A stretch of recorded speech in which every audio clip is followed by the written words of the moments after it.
पिछले एपिसोड में हमने देखा था कि केनान और बाकी सारे लोग मेडिसिन गार्डन की तरफ बढ़ना शुरू कर चुके थे ताकि वहां पर जाने के बाद एक खास तरह का हर्ब ला सकें जिसकी मदद से केनान के दोस्त को ठीक किया जा सकता है। लेकिन जब ये सारे के सारे लोग मेडिसिन गार्डन के पास आते हैं उनको पता चलता है कि मेडिसिन गार्डन के अंदर तो कोई भी मेडिसिन मौजूद ही नहीं है। यहाँ पर सब कुछ खत्म हो चुका है। ये पूरी की पूरी जगह को जला दिया गया था और जलाने के बाद अब ये जगह ऐसी हो चुकी है कि यहाँ पर दोबारा हर्ब्स वगैरह निकल कर आ ही नहीं रहे। पूरी की पूरी जमीन बंजर बन चुकी है। तो ये जानकर केनान और उसके दोस्त वगैरह बिल्कुल हैरान रह जाते हैं कि अगर अब ऐसा हो गया है तो आखिर वो हर्ब्स कैसे ढूंढेंगे और अपने दोस्त को कैसे बचाएंगे। एंजल तो बहुत ही ज्यादा परेशान थी क्योंकि यहीं पर उसका पास्ट जुड़ा हुआ था। यहीं पर उसकी फैमिली रहा करती थी जो सब आग में जल कर मर गए थे, जिस वजह से वो बहुत ज्यादा उदास थी। जिसके बाद यहाँ से ये एपिसोड शुरू होता है। तो इस एपिसोड की शुरुआत में जितने लोग यहाँ पर मरे हुए थे उन सभी की सोल से मिलकर एक अजीब सा मॉन्स्टर क्रिएट हो चुका था। वो सभी को मारने की कोशिश में लगा होता है। उस मॉन्स्टर के अंदर से आवाज आ रही थी तो एंजल को लगता है कि वो उसके मम्मी पापा की आवाज है जो उसको बुला रहे हैं। तो एंजल सीधा उसी मॉन्स्टर की तरफ बढ़ना शुरू कर चुकी थी। केनान को पता था कि अगर वो उसके करीब गई तो मॉन्स्टर पक्का उसकी जान ले लेगा। केनान उसको बचाने की कोशिश करता है पर जब यहाँ पर एंजल कुछ भी सुन ही नहीं रही थी और वो अपने होश में नहीं थी तो केनान तुरंत से अपनी मार्शल स्पिरिट जो होता है उसको बाहर निकाल लेता है और उसको उसने भेज दिया था सीधा उसी मॉन्स्टर के साथ फाइट करने के लिए। मार्शल स्पिरिट अपनी पावर का यूज करते हुए उस मॉन्स्टर के साथ फाइट करने में लगा हुआ था। तब तक केनान जो होता है वो तुरंत एंजल के पास जाता है और उसको वहां से बाहर निकालता है। उसको वहां से हटाने के बाद वो उससे कह रहा था कि एंजल तुम्हें दिखाई नहीं देता कि कब से मैं तुम्हें आवाज लगा रहा था। अगर तुमने जरा सी भी देरी की होती ना तो ये मॉन्स्टर तुम्हें खा जाता। वो मॉन्स्टर बहुत ज्यादा भड़का हुआ था। वो हर इंसान से नफरत करता है। उसको कोई भी इंसान चाहिए ही नहीं उसकी नजरों के सामने। इस वजह से वो सभी के ऊपर अटैक कर रहा था। मार्शल स्पिरिट अपनी पावर का यूज करते हुए उसको पकड़े होती है और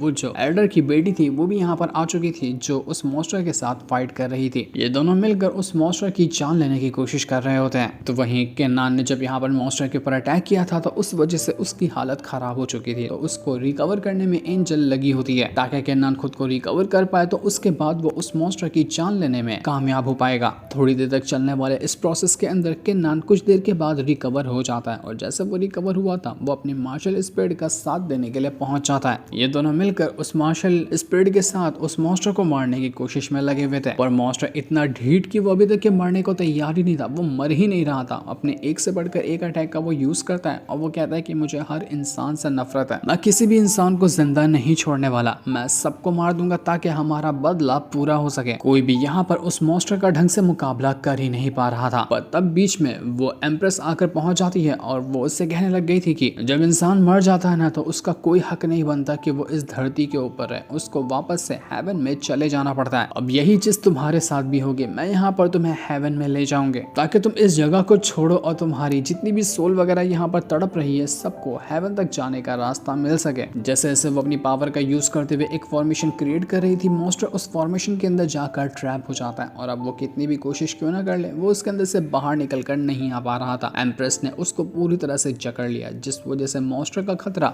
उन सभी के सर के ऊपर से खत्म हो जाता है। मॉन्स्टर का खेल तो खत्म हो चुका था। इस वजह से सभी लोगों की जान में जान आती है और वो सारे लोग वापस से वो दोनों जो एल्डर मेडिसिन गार्डन को हैंडल करते हैं उनके घर पर आ जाते हैं। यहाँ पर आने के बाद एल्डर उनको बढ़िया वाली शराब भी ऑफर करता है और उनसे कहता है कि तुम लोग इतनी बड़ी बैटल लड़के आए हो ना तो ये मेरी शराब है जो कि बहुत ज्यादा कमाल की है। ये आपकी पूरी की पूरी थकान को मिटा देगा इसलिए बेझिझक आप इसको पीजिए। तो वो सारे लोग उस शराब को पीना शुरू कर चुके थे। तो ये करने के बाद वो जो एल्डर होता है वो चला जाता है वहां से इन सभी को आपस में अपना बात करने के लिए छोड़कर। उसके जाने के बाद केनान जो था वो एंजल से कह रहा था कि एंजल मैं तुमसे कुछ पूछना चाहता हूँ। मेडिसिन गार्डन का जो बुरा हाल हुआ है ना वो तो बहुत ज्यादा दर्दनाक है। तो मैं तुमसे यही पूछना चाह रहा था कि मेडिसिन गार्डन के अंदर जो आग लगी थी क्या उसको किसी ने जानबूझकर लगाया था या फिर अपने आप ही वो आग लग गई थी। क्यों इतना बड़ा हादसा क्रिएट हुआ जिस वजह से तुम्हें अपनी पूरी फैमिली को अपने पूरे परिवार को खोना पड़ा। अगर तुम कंफर्टेबल हो तो तुम मुझे इसके बारे में बता सकती हो। तो एंजल कहने लग जाती कि ये बहुत पुरानी बात है। इस अपर रेल्म के अंदर एक ऐसा फॉरबिडन एरिया था जहां पर 5 अलग अलग तरह की ट्राइब रहा करती थी। सिर्फ यही 5 ट्राइब थी जिसके अंदर ह्यूमंस रहते थे। इसके अलावा बाकी हर जगह पर डीमंस वगैरह का राज था जो कि इंसानों से नफरत करते थे। इंसानों की उन डीमंस के साथ बिल्कुल भी मेल नहीं होती थी। जितने भी ट्राइब वाले थे उन्होंने बैटल वगैरह लड़ी और अलग अलग टेरिटरी के ऊपर कब्जा करना शुरू कर दिया जिस वजह से उनका ट्राइब स्ट्रॉन्ग होता गया।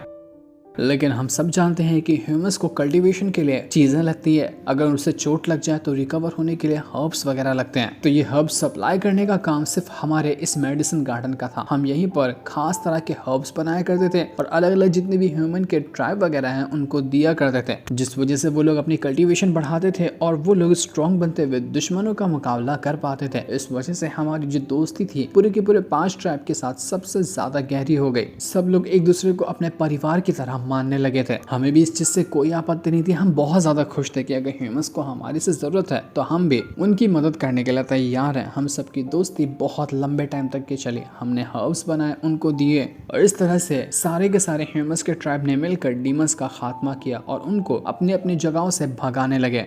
इस तरह से ट्राइब के लोग जो थे वो स्ट्रॉन्ग बनते गए और ट्राइब भी बड़ा होता गया। इस वजह से जितने भी ट्राइब वगैरह थे उन सभी को मिलकर एक ग्रुप बनाया गया जिसे कहा गया ह्यूमन रेस। उस ह्यूमन रेस के अंदर जितने भी ट्राइब वगैरह थे सब लोग आपस में मर्ज हो गए और इन सभी के सभी ट्राइब को चलाने वाला एक लीडर होता था। उस लीडर की एक बेटी थी जो कि बहुत ज्यादा प्यारी थी, तो मेरी उसकी बेटी के साथ दोस्ती हो गई। हम दोनों एक दूसरे के साथ खेला करते थे और बहुत ज्यादा टाइम स्पेंड किया करते थे। दोनों एक दूसरे के बिल्कुल जिगरी यार बन चुके थे। ना उसके बगैर मैं रह पाती थी, ना मेरे बगैर वो रह पाती थी। हम लोग इसी मेडिसिन गार्डन के अंदर आने के बाद खेला करते थे एक दूसरे के साथ। फ्लावर वगैरह की मदद से हमारी दोस्ती इतनी गहरी थी जिसका तुम हिसाब भी नहीं लगा सकते। हमने कसम खाई कि हम दोनों कभी भी एक दूसरे का साथ नहीं छोड़ेंगे, हमेशा एक दूसरे के साथ रहेंगे और एक दूसरे की हेल्प करेंगे। और ये करने के लिए हम कुछ भी हद तक जाने को तैयार थे। मुझे लग रहा था कि सब कुछ इसी तरह से चलता जाएगा, जिंदगी ऐसे ही रहेगी और सब कुछ ठीक तरह से चलते हुए हमारे ऊपर कभी भी कोई मुसीबत नहीं आएगी। लेकिन मैं गलत थी। जो आगे आने वाला था उसके बारे में मैंने कभी सपने में भी नहीं सोचा था। ये बात है करीब 3000 साल पहले की, जब ह्यूमन रेस का जो लीडर था वो बैटल करने गया था डीमन के साथ। वो बैटल बहुत ज्यादा खतरनाक थी। उसके ऊपर इस तरह के डीमंस ने हमला किया था जिस वजह से उसको बचाना नामुमकिन था। हम लोगों ने यहाँ पर जिम्मेदारी उठाई कि हम हर्ब्स वगैरह का यूज करते हुए उसको बचाने की कोशिश करेंगे, क्योंकि हमें उम्मीद थी कि हमारे हर्ब्स इतने ज्यादा कमाल के हैं कि वो उस लीडर को बचा सकते हैं। लेकिन तब भी लीडर की हालत बहुत ज्यादा खराब थी। हमने बेस्ट हर्ब बनाकर उस लीडर को दिए जिसकी मदद से वो खुद को रिकवर कर पाए। लेकिन यहीं पर हो गई सबसे बड़ी गलती, क्योंकि वो लीडर था तो इतना ज्यादा कमजोर, हमारे हर्ब्स का उसके ऊपर असर ही नहीं हुआ और उसकी जान चली गई। लीडर मारा जा चुका था। लेकिन जब ये हुआ तो सारे के सारे लोगों ने हमारे ऊपर ही इल्जाम लगाना शुरू कर दिया कि हम लोगों ने ही जानबूझकर गलत दवा दी जिसकी मदद से ह्यूमन रेस का लीडर मारा गया। इन सब के पीछे हमारा ही मकसद था ताकि हम ह्यूमन रेस के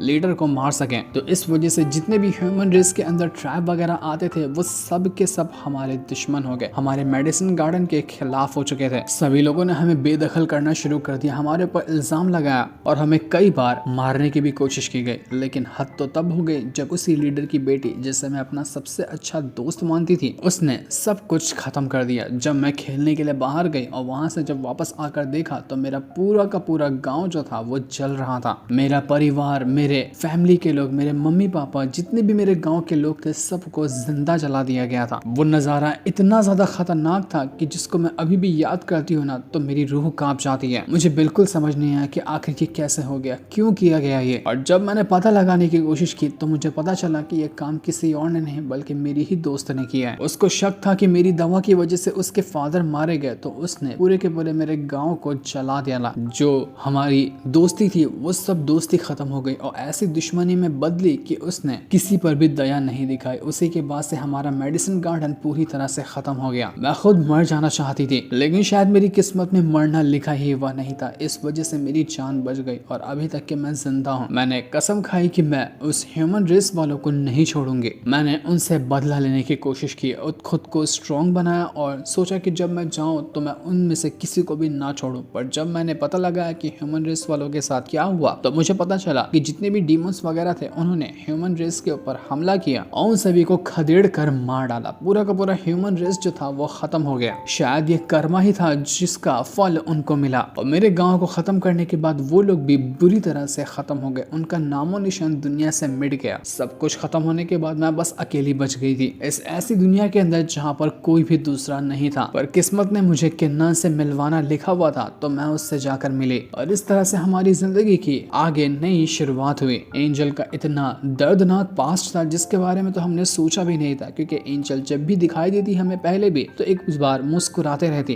कभी भी वो इतने ज्यादा गम में नहीं दिखाई देती थी, क्योंकि वो मुस्कुराहट में ही अपना गम छुपाने की कोशिश करती थी। और जब किन्नान ने उससे सच्चाई पूछने की कोशिश की तो उसने सब कुछ सच बता दिया, जिसे सुनकर तो किन्नान भी बिल्कुल दंग रह जाता है कि बहुत बुरा हुआ है बेचारी एंजल के साथ। जब ये लोग यहाँ पर बातें कर ही रहे थे कि तभी उनको सर में अचानक से दर्द होने लग जाता है। उनको समझ ही नहीं आ रहा था कि ये क्या हो रहा है उनके साथ, उनको कुछ पता ही नहीं चलता। और ये लोग कुछ सोच समझ पाते हैं कि इससे पहले ही ये तीनों के तीनों लोग जो शराब पी रहे थे वहीं पर बेहोश हो जाते हैं। उनको पता ही नहीं कि उनके साथ हुआ क्या। जब ये लोग यहाँ पर बेहोश हुए थे तो वहाँ पर वही एल्डर आता है जो इनको शराब दे रहा था। वो उनसे कहने लग जाता है कि अरे आप लोगों को क्या हुआ, आप लोग ठीक तो है ना। वो सभी को चेक करता है कि ये लोग बेहोश हैं या अभी भी होश में हैं। जब उसको ये चीज कंफर्म हो जाती है कि नहीं ये लोग अभी भी बेहोश हैं और इनको कोई होश नहीं है, तब वो अपना असली रंग दिखाता है। वो कहता है कि मैंने ही तुम लोगों को ऐसी पॉइजनस शराब दी थी जिसकी वजह से तुम लोग अपना होश बिल्कुल खो दो। और अब जब यहाँ पर तुम लोगों ने ये शराब पी लिया है तो अब यहाँ पर तुम होश में नहीं आ सकते, अब मैं अपना काम कर पाऊंगा। वो अपने पास से एक डैगर बाहर निकालता है और उसकी मदद से वो किन्नान और उसके सभी दोस्तों को मारने की कोशिश कर रहा था ताकि वो इन सभी की जान ले सके। लेकिन आखिर ये बेवकूफ एल्डर कर क्यों रहा था ऐसा, वो तो अभी हमें नहीं बताया जाता। लेकिन उसने समझ लिया था कि किन्नान और उसके दोस्त बेवकूफ होंगे जो उसके चाल में फंस जाएंगे। पर ये उसकी सबसे बड़ी गलतफहमी थी। वो जैसे ही अटैक करने वाला था वो लोग होश में आ जाते हैं और उसके डैगर को उठाकर दूर फेंक देते हैं। किन्नान एल्डर के ऊपर अपनी स्वॉर्ड रखते हुए कहता है कि आखिर तेरी हिम्मत कैसे हुई जो हमें मारने की कोशिश तो कर रहा, तू है कौन और क्यों तूने कोशिश की हमें मारने की। सबके सब लोगों ने उसको पूरी तरह से यहाँ पर जकड़ लिया था और अब उसके पास कोई ऑप्शन नहीं होता यहाँ से भागने का, वो भाग ही नहीं सकता। किन्नान कहता है कि आजा फिर